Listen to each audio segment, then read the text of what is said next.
Hello, people. So, if you guys haven't told by the title, we are going to be reviewing all of the Star Wars movies except Rise of Skywalker because Kevin, why are you? Stop it.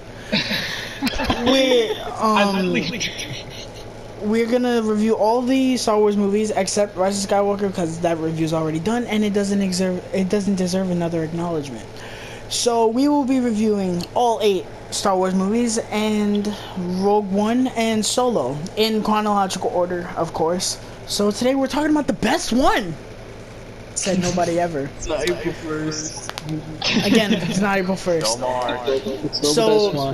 So every time we do a Star Wars review, I'm gonna be playing Battlefront, and Jairus gave me a good idea. Every time we talk about a good movie, I use the light side, and every time we talk about a bad movie, I'm gonna use the dark side. You guys can see what fucking side I picked. Yeah. Oh, I thought. This fucking man thought you were gonna pick the Republic. I'm done. Bro, he said my fault. Yoda's already baby, don't care over you. Guys, where do we fucking start with this piece of shit? Alright, let's talk about the saving graces of the movie. No, yeah, this one, I don't want to go. There's not that many positives, so let's just wipe them out. Yeah, I don't want to go through like we did with Thor: The Dark World. I just want to talk about the good and talk about the bad. So, the positives of this movie, I liked Liam Neeson as Qui-Gon. I thought he was okay. You know, because the way Liam Neeson acts, he's like very zen, very sophisticated, and I feel like he worked for Qui-Gon. And Ewan McGregor as Obi-Wan thought the whole prequel trilogy is great. Disney, fucking give him his show already, please. And Darth Maul is awesome. He has the best scene in the movie. The fight scene with them is easily the best part of this movie. Duel of the Fates is probably the best piece of Star Wars music ever composed. The pod racing scene is really good. It holds up.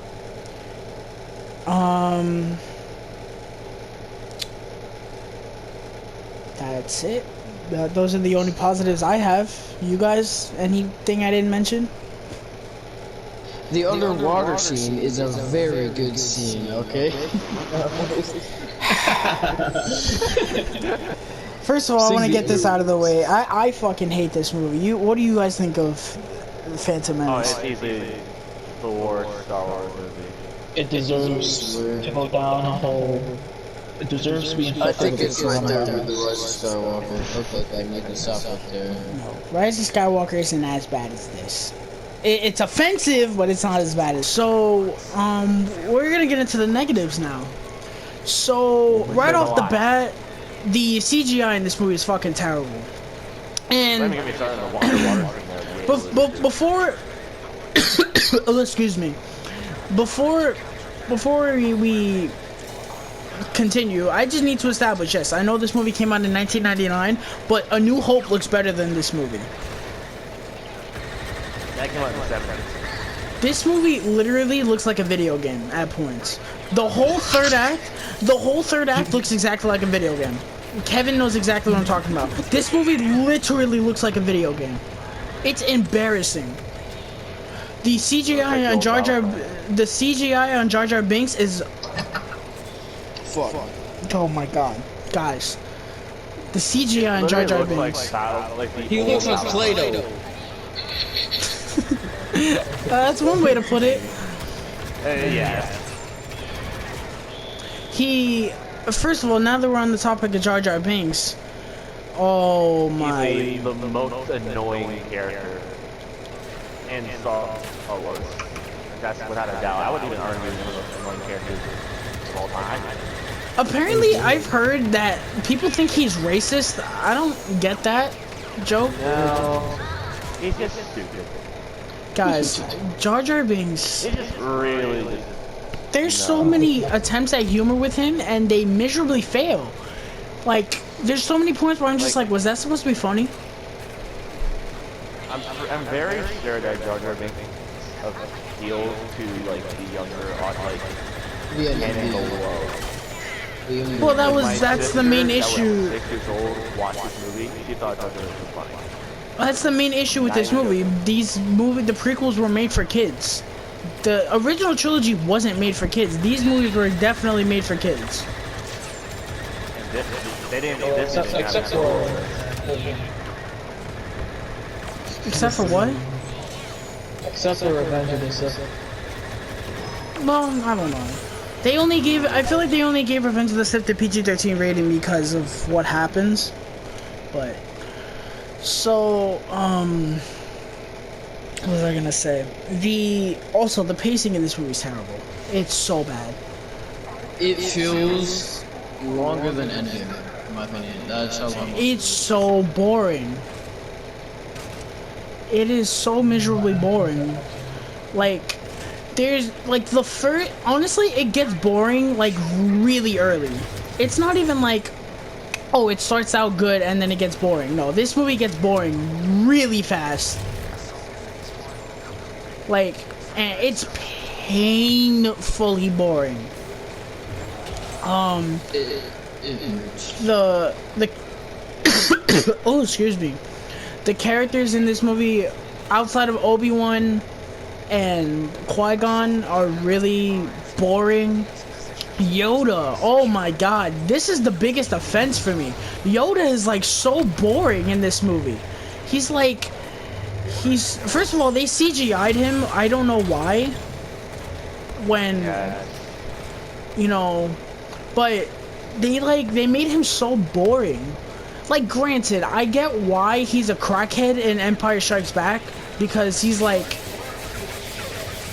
he's damaged from everything that happened, but to me, it's just like, it's so boring what they did with him. Mace Windu is another one. Mace Windu is so bland. Samuel L. Jackson is so bland, and this guy could play any character.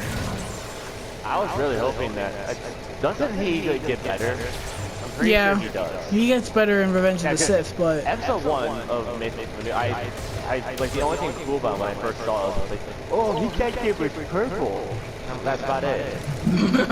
Pretty much. My lightsaber, purple. And he gets better, like way better in like episode 3. Like, granted, that's the movie that he dies, which I find ironic. Well, we're not there yet. So He's the black guy. shut up. so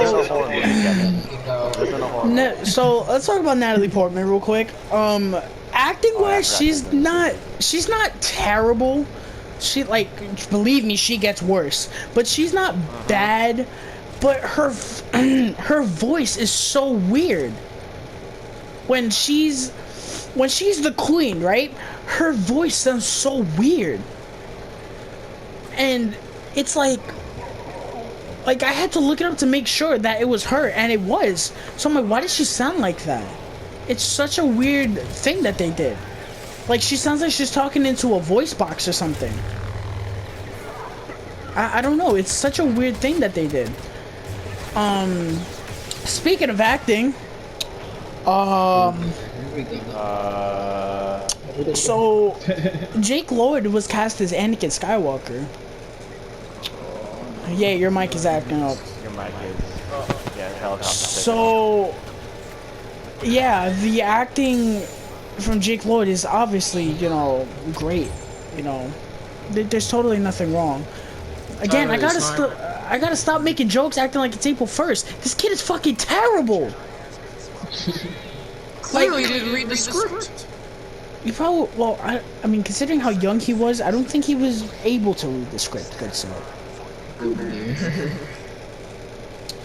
But yeah, this acting, I don't know what George Lucas was thinking. Oh yeah, I'm gonna cast this kid as Anakin Skywalker.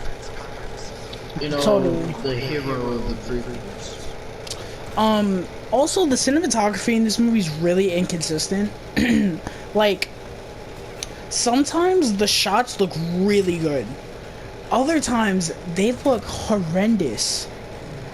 Like, there's a couple of shots where I'm like, oh wow, that actually looks really cool. That's like a cool shot of a building or whatever. Then there's other shots where it's like, that's the best you could have done with that.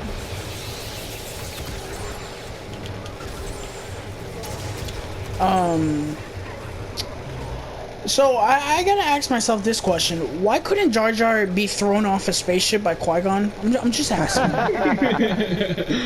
I mean, he almost cut off his I'm just saying. Well, I mean, intentionally funny, that is, because there are plenty of unintentionally funny things in this movie. Yeah, there's. By the way, speaking of unintentionally funny, we all know that Anakin was a simp in Attack of the Clones. But even as a child, when he first sees Padme, Are you an angel?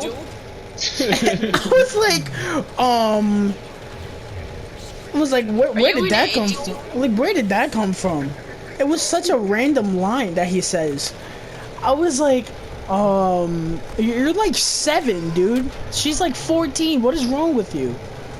And she's a queen. I mean, to be completely fair, he was like 7 and like it was on Tatooine, so that's a problem in itself. So. He probably thought Padme was like 8. You're on Tatooine. You're 12 years younger than you.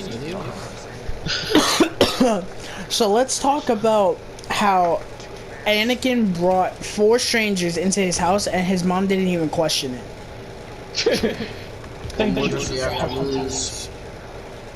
Yeah, they're already slaves.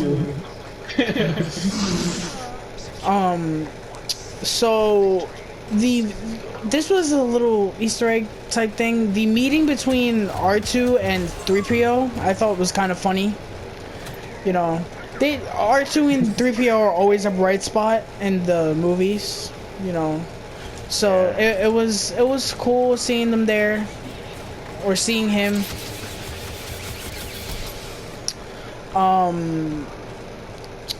And you gotta love the line from Anakin where he says, "Nobody can kill a Jedi." Oh. The irony in that. You're about to be hella disappointed, kid. Did they ever tell him that? Oh yeah. No, Qui-Gon says, "Oh, I wish that was true," but when he says that, I was like, Yeah. Good sir. Because transfer to the end. Mom's looking at him like, Small. Just straight up. we'll find out how vulnerable it can really be. so Anakin's working on a pod. Yeah, right.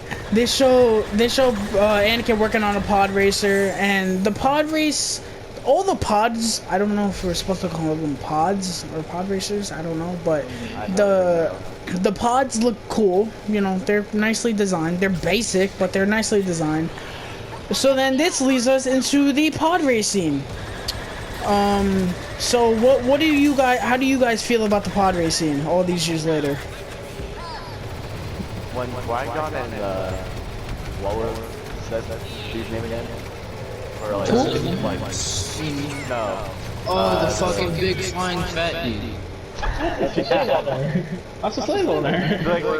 I said Japorta. Yeah, but like when he was communicating to him, it was just so corny. I think it's Wada. I don't really know. I don't care. He's irrelevant. But yeah, so yeah, what do you guys think of the pod racing? It was, yeah. Definitely a lot better than half of the other systems. Yeah, I personally, hand over heart, I think the pod racing holds up. It looks really nice. It's probably the one. I really like the pod racing. It does one of my favorite things action movies do, which is make action sequences with no music. Personally, I think movies like that, like scenes like that, really help. And I just really like the pod racing. I like the scene where Anakin like eventually wins. I think is really nice. And the way he won was what? Very good. Oh. What else? And I found it funny that like Obi-Wan couldn't get Anakin's mom, but then Anakin just reluctantly says, "Oh, okay, I'll go with you anyway." leaving his mom behind. Now, granted, his mom tells him it's okay. But we're not there yet. So then after that, this movie becomes very fucking boring, again. But like, this is painfully boring. Like, hand over heart, I can't tell you. Like, I literally wrote in my notes, this movie's made for kids, right? Because this movie is so fucking boring. But yeah, this movie, I can't even tell you. Like, I think they go to Coruscant and Anakin is like training to become a Jedi. And they tell Qui-Gon like, oh, you can't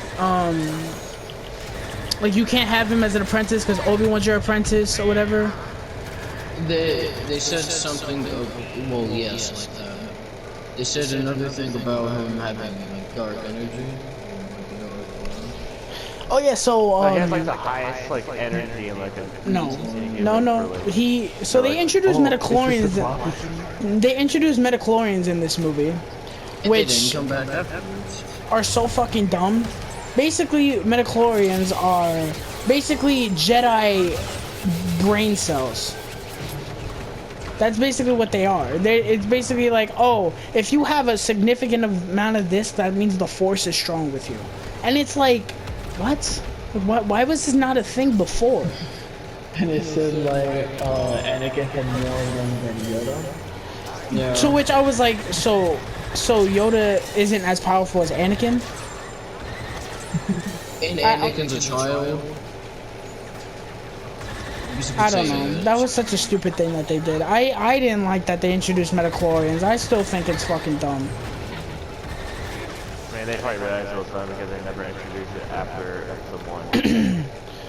So then we get to the ending starts, and oh, first of all, I have to say this. Why are the Jedi such dicks in this movie?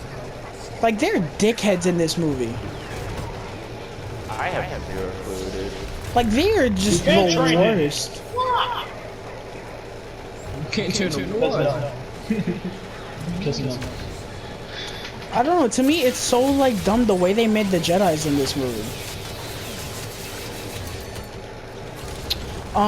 So then we start the ending, the third act of this movie, and out comes the CGI. Oh my god. Guys. Oh no! What? No, I'm not saying that don't worry about it.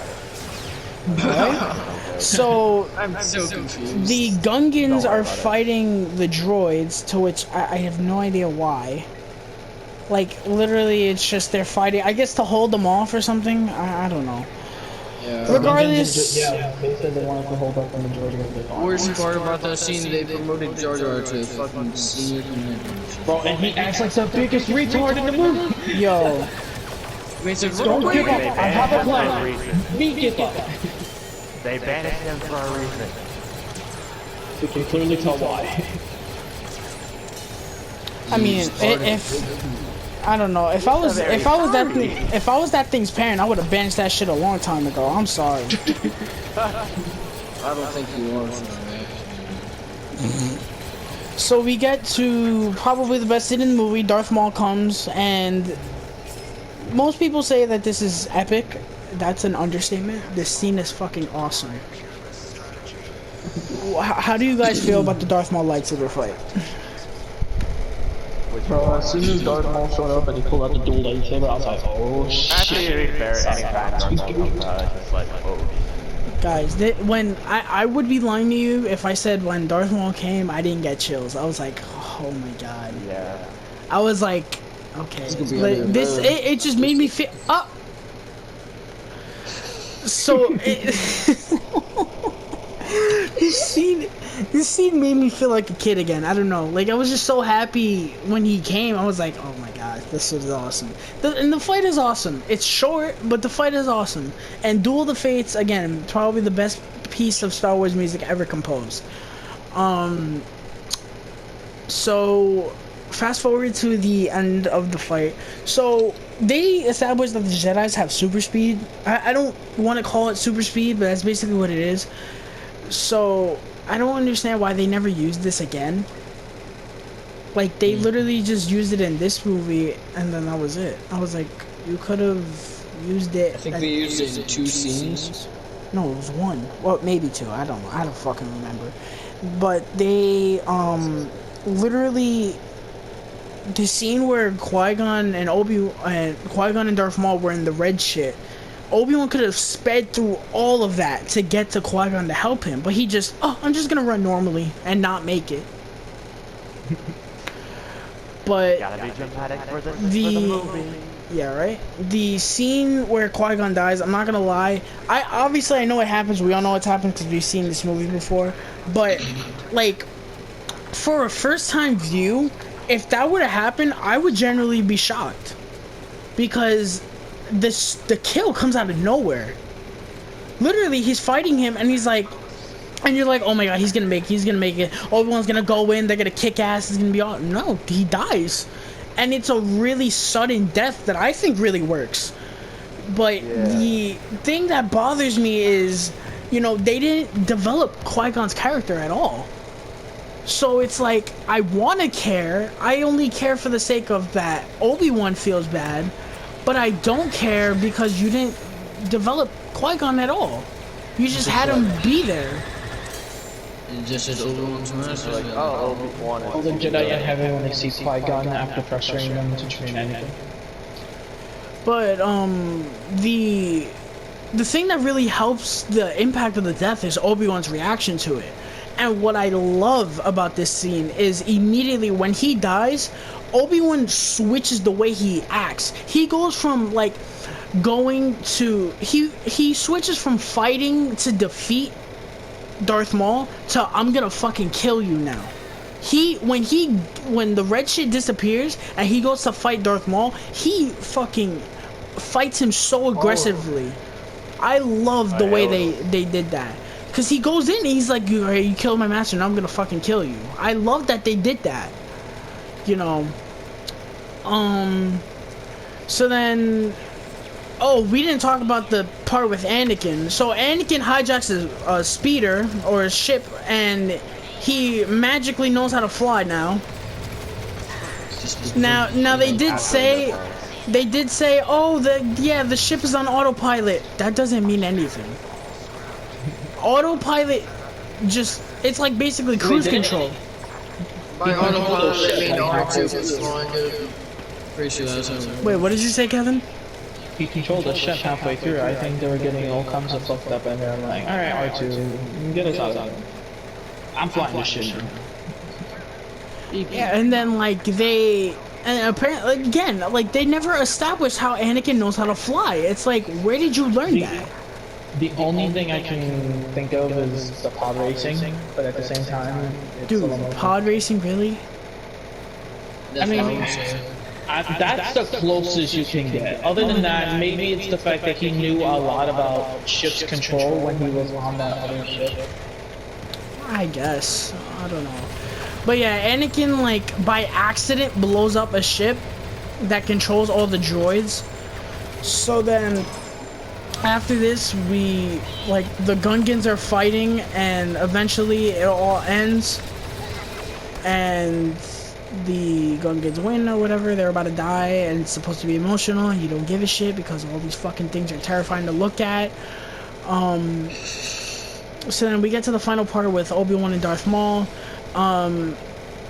It's fine, but I hate the way Darth Maul quote-unquote dies. If you've seen the Clone Wars, you know why I say that.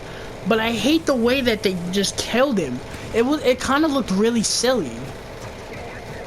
He just kind of fell down a reactor shaft and just appeared something. I don't know, to me the scene just... I don't know.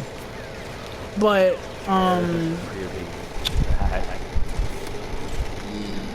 so then the movie ends, they give some orb shit to the Gungans or whatever. And then they raise it, they celebrate fireworks. Woohoo! Ending to the piece of shit. Okay, movie's over. So... I thought that was a ritual scene for Qui-Gon's death. Oh yeah, they did have Qui-Gon's funeral. It was fine. It was literally just it was Obi-Wan repeating what we already know that this was training. Oh my fuck! Yeah, which Other than that, they're like, did we kill the master or the battle or the apprentice?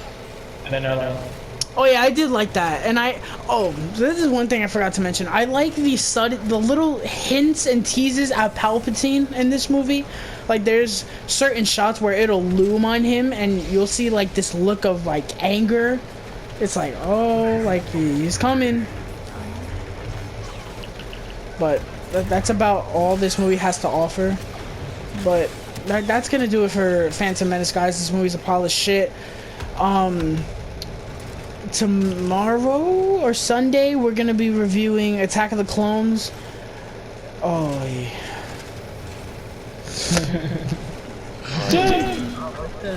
No.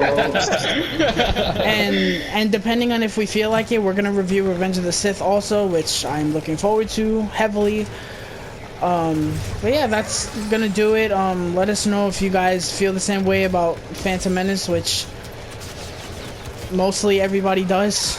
If you don't, I mean, that's you, but you know. You're a kid. wow, okay. Alright, shit on the So yeah, thank you guys so much, and please leave a like and subscribe if you haven't already, and we'll see you tomorrow or Sunday. Later.